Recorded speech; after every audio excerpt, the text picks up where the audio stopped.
Clint, how are you? I'm doing really well. Welcome. Good. Nice to see you from so far away. It's amazing we can be in communication thousands of miles away. So you're in Brazil. What's the deal? What's happening? What's this all about? I'm in Sao Paulo, Brazil, learning Portuguese. I'm a huge fan of languages, and I have a goal to be fluent in Portuguese, Italian, and French before I die. Right on. How's it going? Well, I'm at intermediate level, a lower intermediate level right now, and I'll be here for a month, and I hope to be medium intermediate level before I leave. That's great. Now you're running your business on the road too. You're one of the most successful life coaches in the Bay Area. Here you are in Brazil. Does that cramp your style? How's it all work?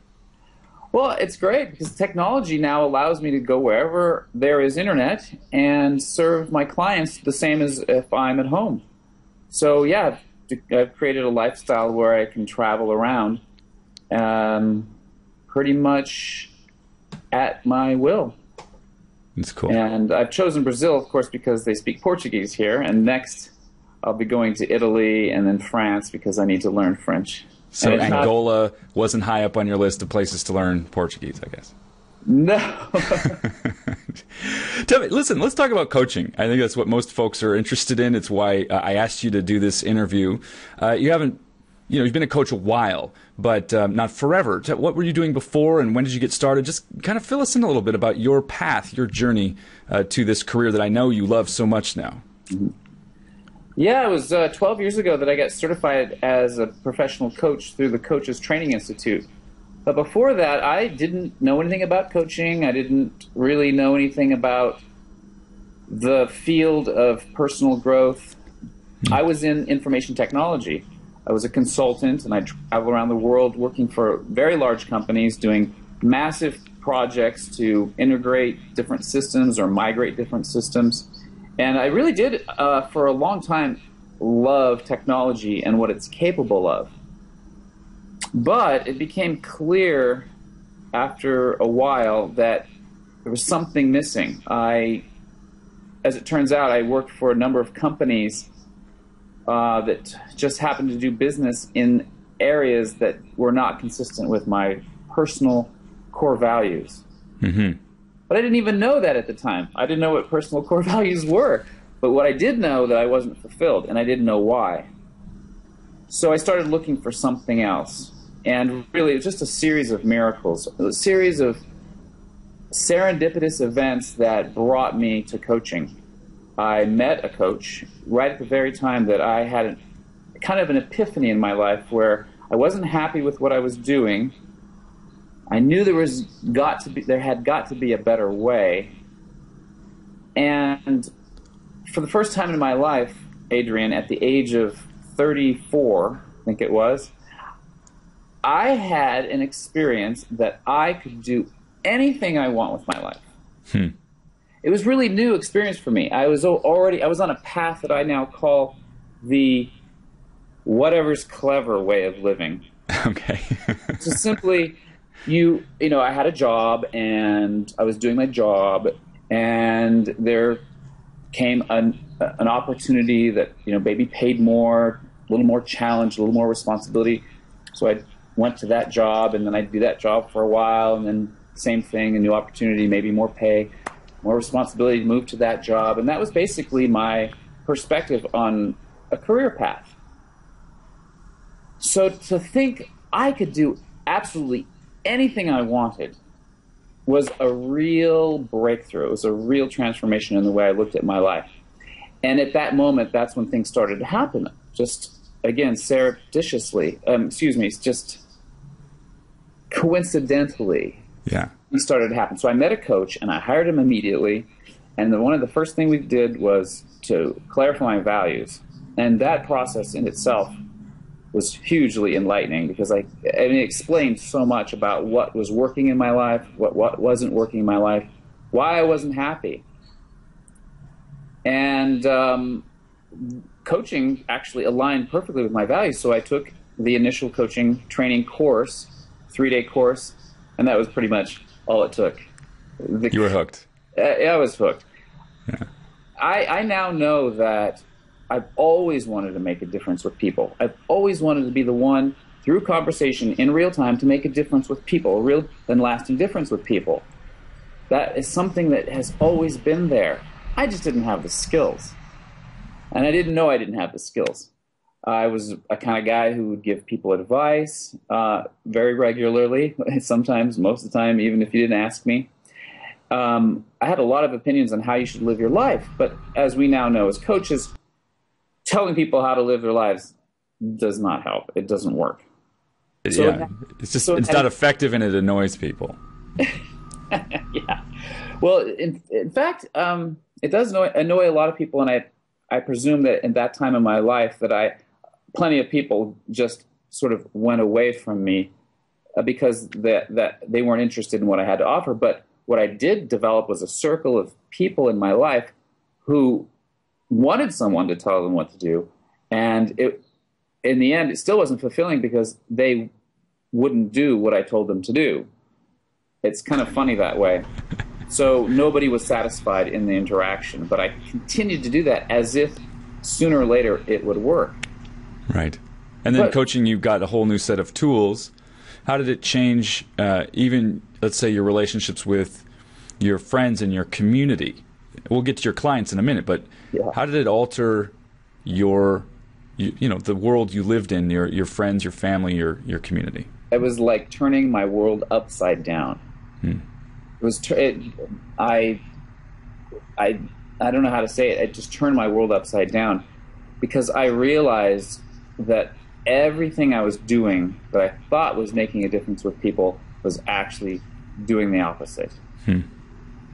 Now I know that giving people advice or asking leading questions, or relating to people, or all the things we do with the best intent in mind, we really do want to make a difference, but I didn't know that those things don't work. In coaching, I learned a whole new set of skills. In fact, what I say now is that I unlearned how to be with people.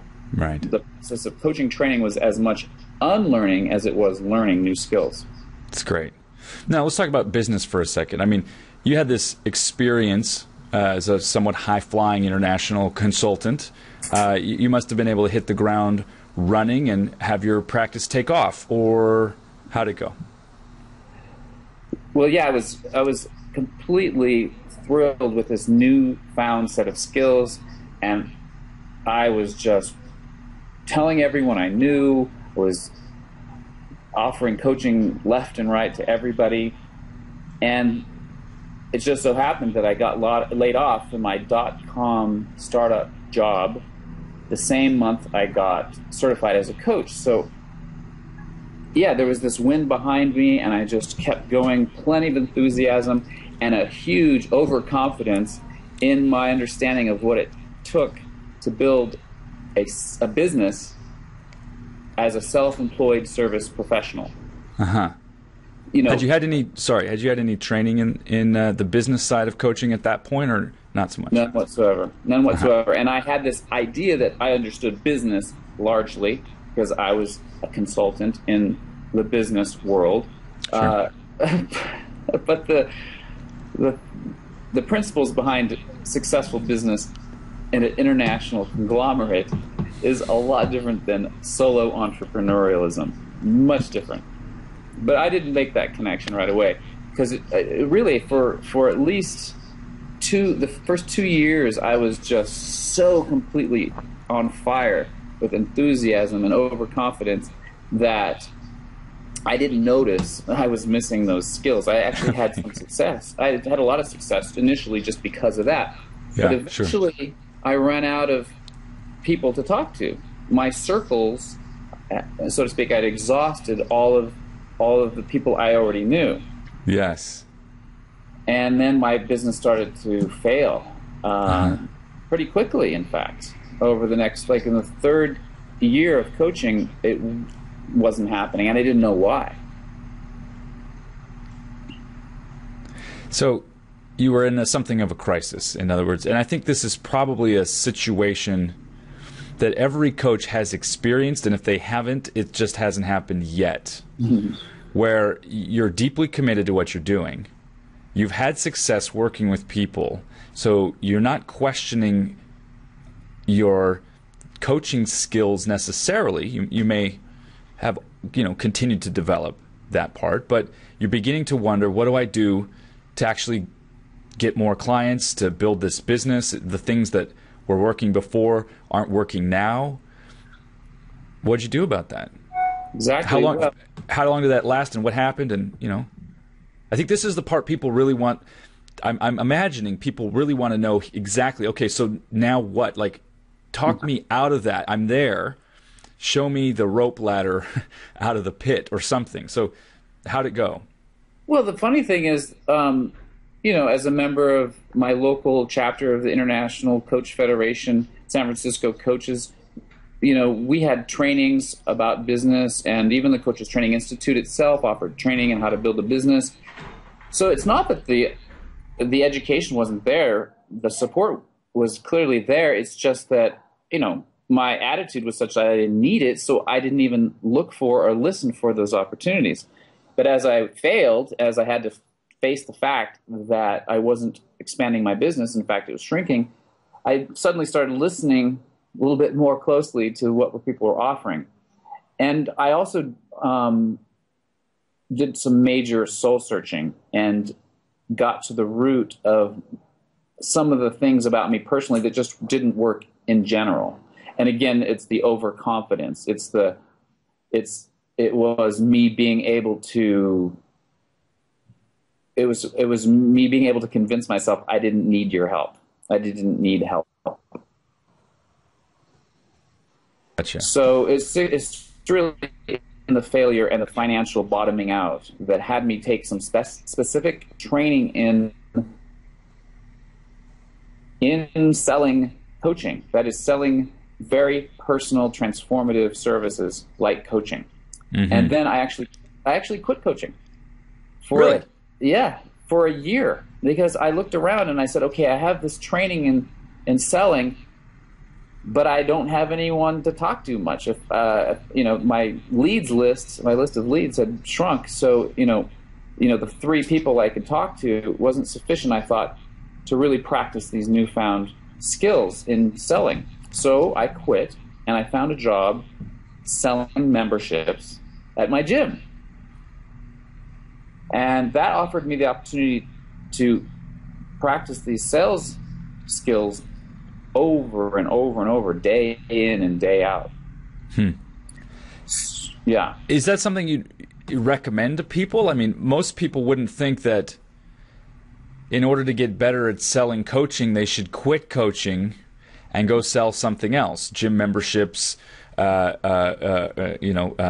don't know, face cream, used cars, or it seems like, oh no, that's a terrible idea. Are you actually recommending that, or is that just the path that you took? And if people weren't going to do that, what should they do?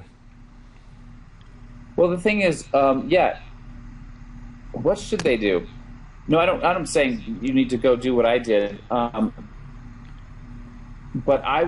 I'm the kind of person that once I do see something about myself that's not working, I go crazy in the opposite direction to make it work. So I really just needed immediately money, to be honest, and then I also needed, I thought, really to hone that skill. Like, I didn't want to have to think about 10 years from then, was I going to still be rusty, or was I still going to be developing that skill? No, I wanted to dive in, have 20 to 25 conversations every day with people about health and fitness, which for me is so easy because I'm a huge fan of people being active and fit. So that was not at all a problem for my self-expression, completely aligned with my values. So if I was to recommend something to somebody, is yes, find something that you can offer to people. If it's coaching, great, but you need to be able to be in conversations with like 10 to 20 different people a day, every day, 5 days a week.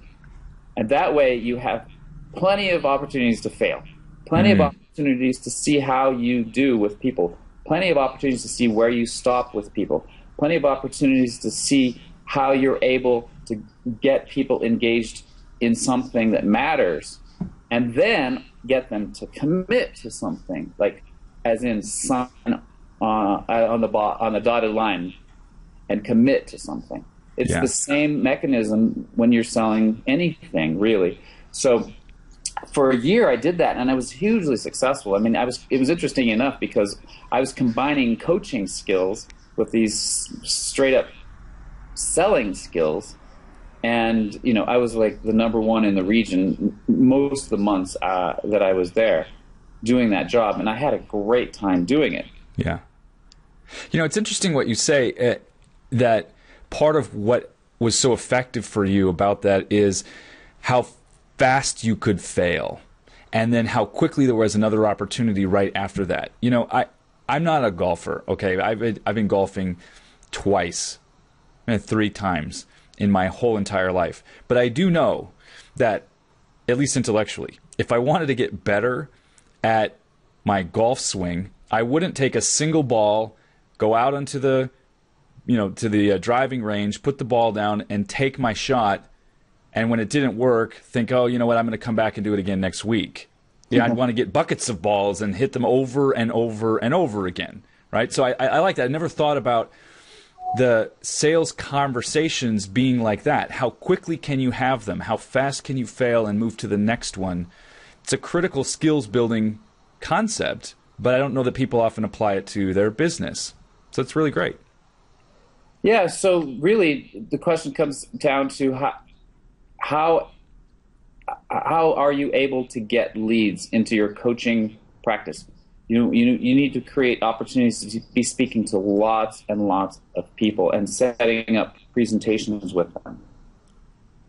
Let's talk about the specifics of that, because I know you've told me that after learning these skills for yourself, coming back to coaching, you began to work out for yourself something that really worked. And, I've shared with you my view that most people use the free sessions model in a way that's not effective for them. And you've talked about how you've actually refined it so that it does work. Break that down for us a little bit. Tell us what it is that you've discovered is effective in terms of that sales sequence in your practice. It may not be universal, but at least for you. Right. So technically, I just simply call it your presentation. You can call it your sales presentation. And what you do in your sales presentation is sort of up to you. You may choose to offer a sample session. You may choose to do some other kind of conversations like a discovery, needs analysis, and then a solution-based recommendation. All of these things work, and in the end, you're kind of doing all of the same in the end. But I happen to agree with C.J. Hayden, the author of Get Clients Now, a book for people who are self-employed professionals. It offers a very simple structure of actions to take. You need to get a sales presentation. So you go from lead generation to inviting people to join you in a sales presentation, oftentimes on the phone in our case. Mm-hmm. So the difference, though, between a successful sales call and a not so successful sales call comes down to a couple of things. One, you really need to powerfully establish the context with your prospect. Okay, so what that means is when you're calling, you're completely transparent about what you're up to. Okay, you're offering a service, you're suggesting that they could use your service, but you want to have a conversation in which you both explore that possibility. Yeah. And in the end, you're going to be making recommendations for services. You're going to be asking for their business. So if you establish that from the beginning, like even as you're making the appointment, you establish that, yes, I'm going to be asking you to buy coaching services. And then again, when you get on the phone, just to reiterate, hi, welcome to the call. Thanks for meeting with me today. I know your time is valuable. I would like to get to know you better, have an opportunity to discuss coaching with you, or have an opportunity to do a sample coaching session with you. And in the end, make some recommendations and give you an opportunity to choose coaching. And then you say, how about that? Is that all right? And they say yes, or they say no. And that is everything. in terms of establishing an agreement with your prospect that that's how the conversation is going to go. And then the conversation just goes so much easier. They're actually on your side in a way. They're not trying to resist a sale, because we're conditioned, to not be sold to. Everyone's trying to sell to us everything all the time. And so we've developed a kind of resistance, like, go ahead, try to sell to me or something like that. And if you just handle that from the beginning, they're on your side. Okay, it's sort of like we're looking together now at the prospect coaching, and not adversarial, like you're trying to get me to do something or trick me into buying a service that I'm not really sure about. Right. It's the covert sales stuff that I think most of us are on guard for. But, I've noticed even for myself, if I go into a store to buy something and I intend to buy something, the moment that the person comes up and says, "Can I help you?" I'm like, no, I'm good. Leave me alone. Until I realize, like 2 minutes later, I'm an idiot. Actually, I do want to buy something, and they know exactly how to help me. And then I kind of sheepishly sometimes go and say, "You know what? Actually, could you help? Which of these? How does this fit?" Like that. So, yeah, I think it's kind of a natural aversion we have at some level. And interestingly enough, though, I'm starting to explore an alternative point of view. I've just been reading Dan Pink's latest book, which came out last month, called "To Sell Is Human," in which he takes a whole another cut at the idea of salesmanship, and points out that in so many ways, no matter what our work, we're all selling all the time, and invites us to make peace with that, which I'm not through with the book yet, but I very much enjoy. It's good. So you've worked out, transparency, being upfront. I like the fact that you're calling it a sales presentation rather than trying to hide it behind something else. And then you do what you do with them on the call that adds value and also allows you to explore whether or not it's a good fit for both of you. Right. Right. And then you transition to the part where you, as you say, make recommendations about services and give them an opportunity to choose coaching or not. How does that part of the conversation go? Okay, so, presumably you have delivered some value, and sometimes you don't know exactly what value you're going to deliver. And I always commit from the beginning with them. I say, look, I'm really committed that this period of time that you choose to spend with me not only will put you in a position to choose coaching or not, but you will have gotten value out of our time together one way or the other. And so I'm committed to that, and they're on board with that. So here we are toward the end of the call. Let's assume that you have delivered value. So what it means, though, is you need to call it out.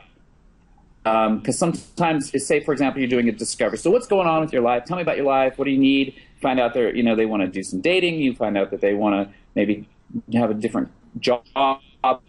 Okay, so you've discovered that about them, and you've told them maybe a few things that you can do to help them. That process alone could be sufficient. That could provide a huge amount of value to someone. Just that alone, them being able to say, yes, I want a new job. Whatever the value is, you need to call it out. You need to just underscore it and say, okay, so just having declared that you want a new job is really something that you got out of the call today, isn't it? Yes, thank you. I actually was on the fence, and now I know that I am clear about that. That's a value that they got out of the call. You want to call it out and have them see, yes, I got value out of this call. And it's on that basis that they have a real sense of the value of coaching and what it can provide. Then and only then would you ask them to consider coaching. And it's in the realm of, let me put it this way. I don't ask people to hire me during the sales presentation if I don't even think that they have gotten value at it. I want to be sure that they are sure that the experience with me is one that they know they got value out of it. Yeah. And then it's a very easy thing to do to say, okay, well then I recommend we begin with a one-on-one custom coaching where we meet on a regular basis, et cetera, et cetera. And you lay out how that would work and the sort of terms and the commitment and what it would cost and all the rest, and then ask if that's something that they want to do. I lay out the terms. You have to put some thought right then and there. You are making your recommendations. So you take into account everything you've heard, everything you've learned about them, everything that you're prepared to offer, and then you describe exactly what you want to do, exactly what you propose. And then you say, what do you say? And they can say yes, they can say no, they can say, well, that sounds good, but I don't know about this part, and then you can continue the conversation there.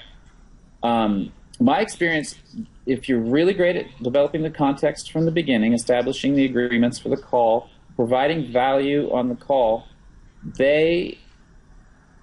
their decision is really kind of easy. They will very regularly say yes. I'm very used to people saying yes with me now as a way of saying it. Sure. If they say no, it's also not a surprise. Like it becomes very clear that what they're needing and what I'm offering just don't happen to meet. So both parties are clear that a yes makes sense or a no makes sense given the conversation as it has unfolded. Yeah.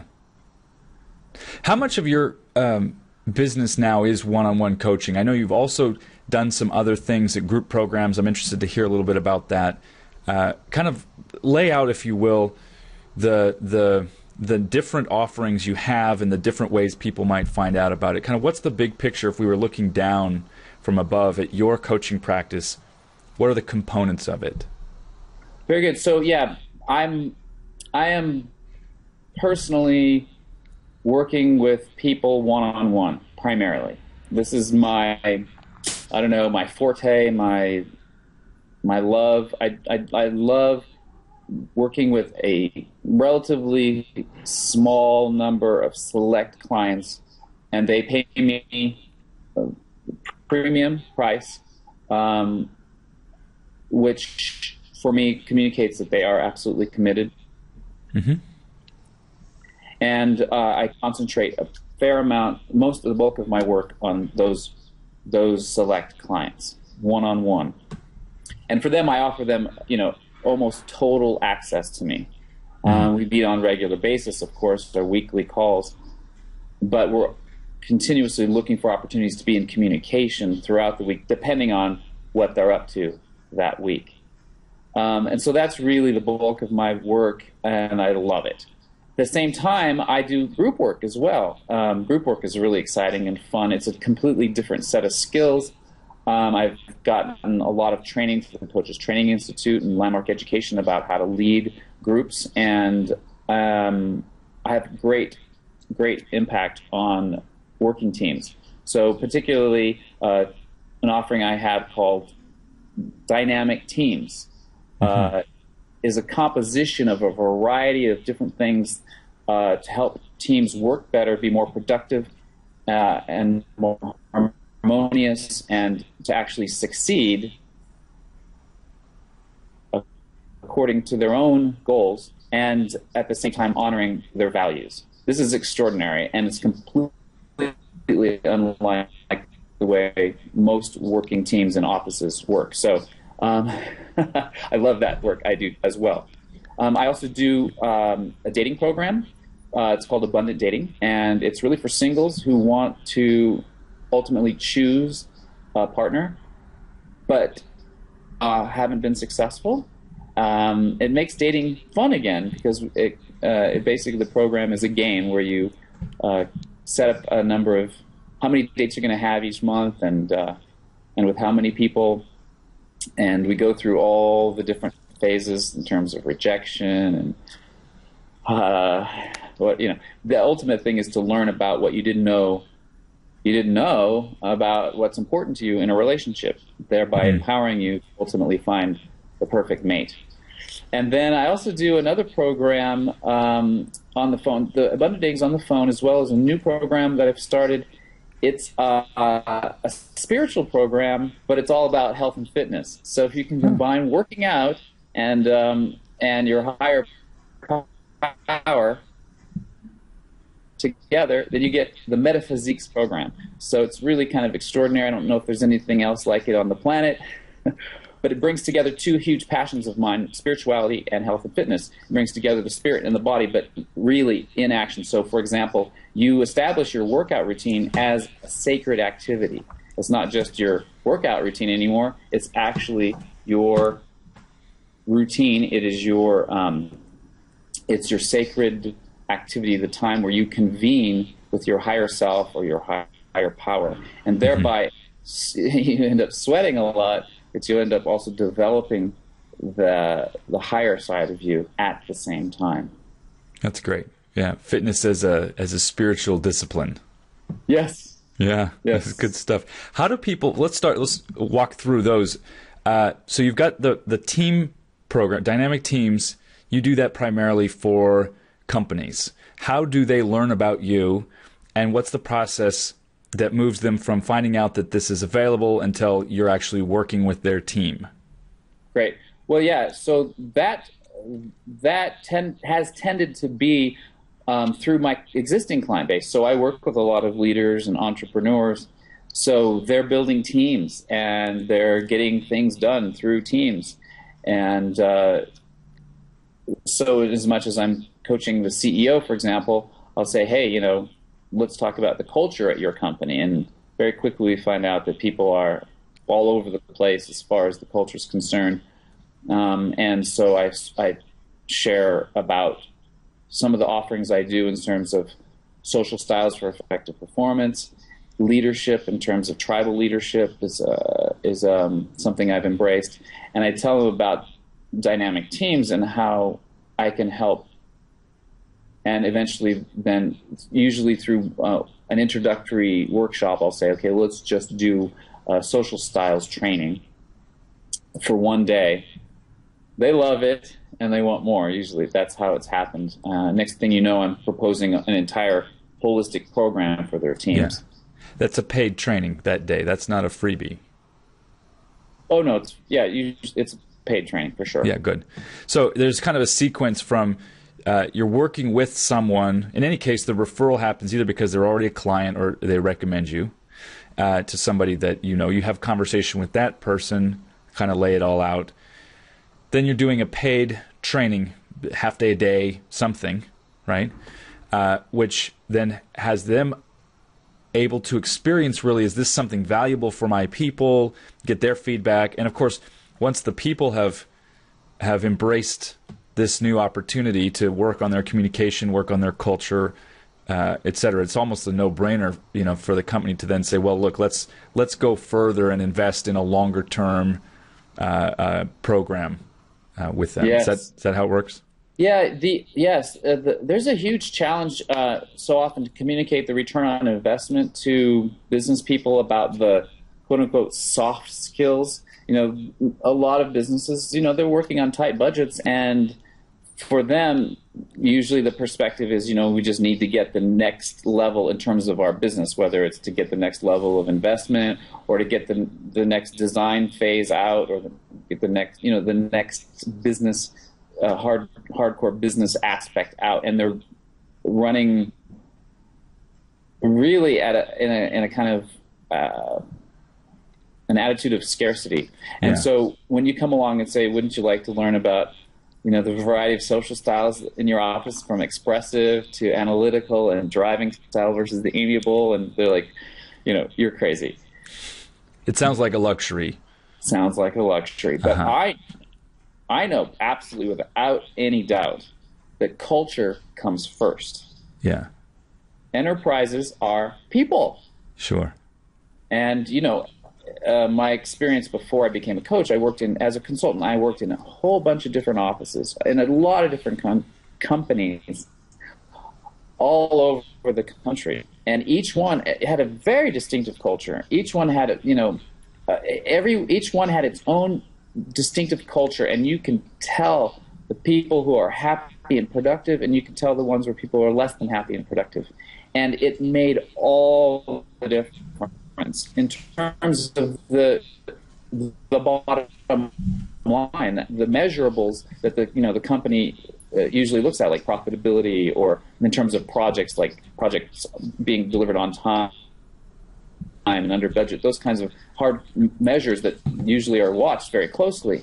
I saw that it's how people got along that made the difference. So now when I'm with companies, I really do have a passion that is informed by those many years of working in a wide variety of circumstances, a lot of which were definitely suboptimal. How should we say? They were not happening.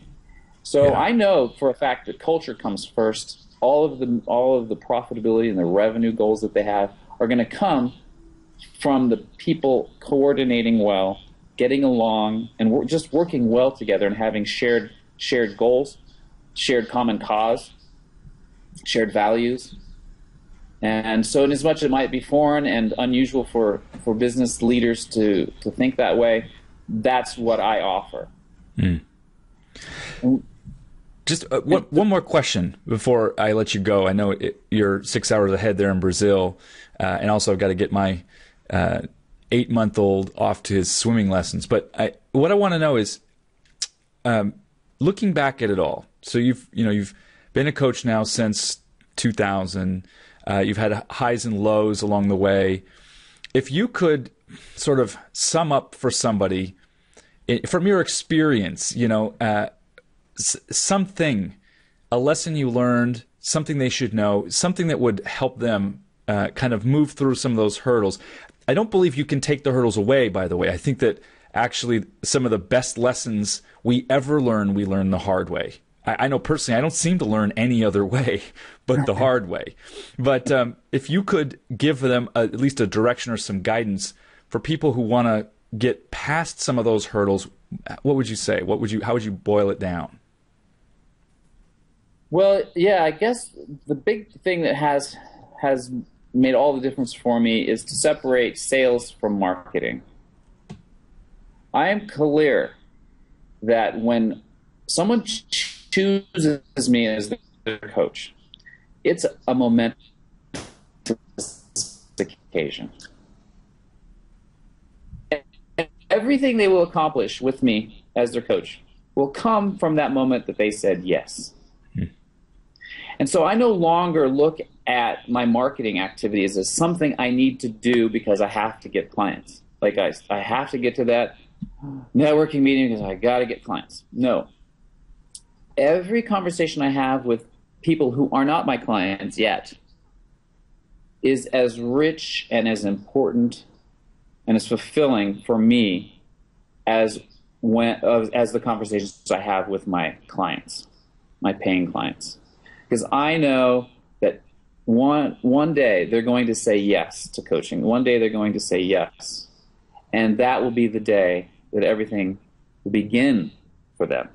Yeah. So I have such joy in marketing today. I just really look forward to getting in with people, getting in there. However I meet them. If I meet them through referral, if I meet them as a stranger at a networking event, it's all the same for me. I look at them with the eyes of, yes, this could be a client, but more importantly, I'm going to make a difference with that person right now, just as I would with anybody, anytime, anywhere.